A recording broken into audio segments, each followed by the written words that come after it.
Also breaking this afternoon, 4 people are in the hospital after a coffee truck exploded early this morning outside of the Lawrence Joel Veterans Memorial Coliseum.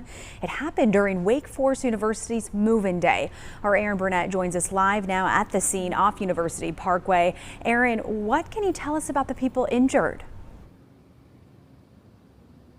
Hey Audrey, first, as you can see, this road is now clear and open again to traffic, but the assistant fire chief tells me that the 4 people who were injured were inside the truck at the time. They're now at the hospital being treated for burns, but they also tell us that no one else was injured. Fire crews were called here around 7:30 this morning after this coffee truck exploded and caught fire. Now, the Winston-Salem Fire Department, Winston-Salem Police, and Wake Forest police officers worked to put out the fire, and the Winston-Salem Police Bomb Squad actually happened to be training in the area at the time and was able to provide care for those 4 people who were inside the truck. Crews quickly made sure that the gas cylinders were turned off and everything was secured so that we could operate safely in the area, and then it was really patient care at that point.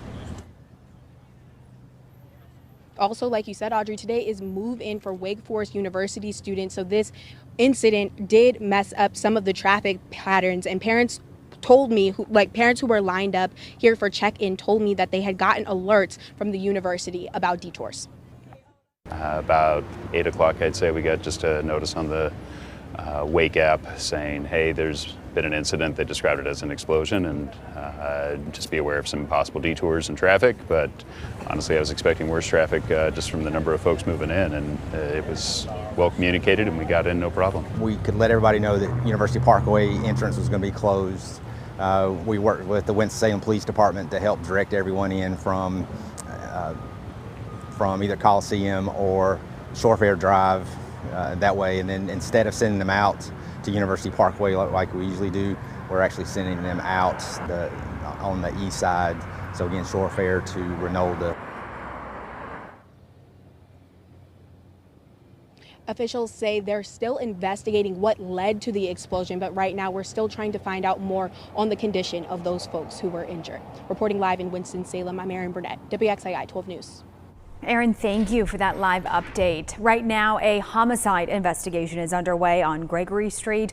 Officers say they arrived on scene and found 62-year-old Marco Salazar Cano with gunshot wounds. He died at the hospital. Investigators tell us this is an isolated incident. So far, no word yet if anyone is in custody.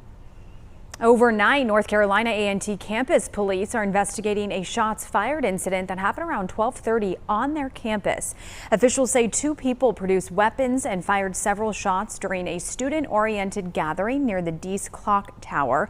Officials say no evidence showed if the shooters were A&T students or if they were shooting at each other or anyone else. No injuries were reported or if anyone was taken into custody. This incident does remain under investigation. The wife of Danville, Virginia Councilman Lee Vogler says he was able to stand for the first time since being burned. She posted that update yesterday on the GoFundMe page, also saying her husband underwent a procedure to allow him to be off a ventilator for most of the day. Lee Vogler was doused in gasoline and set on fire in late July. He remains in the hospital and faces months of recovery. Investigators say Schutze Backhaes attacked Vogler and set him on fire. Backhaes is charged with attempted first-degree murder and admitted to officials that he intended to kill Vogler. Hundreds of Winston-Salem Forsyth County school employees will no longer have a job. The school board voted last night to cut 340 positions in order to help close a budget shortfall.